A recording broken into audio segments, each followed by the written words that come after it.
There's always a cost associated with doing negotiations. So this time around, because it was the first time that we were operating in this new framework, there were a lot of issues, as the Minister has said, there were a lot of issues that had to be worked out up front.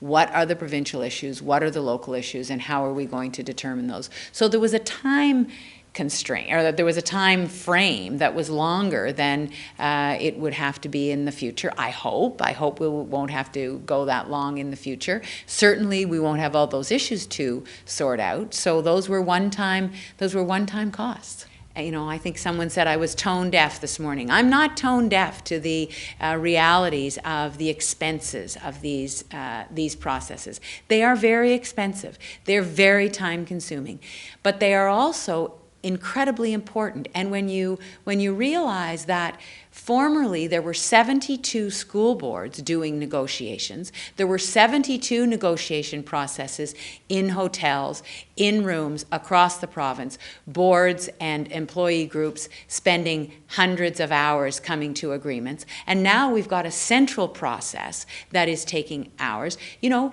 it may be that at the end of the day it actually costs less because you don't have 72 processes. I don't know that, but the fact is it's changed. And now the light is shone on one particular process because it is centralized.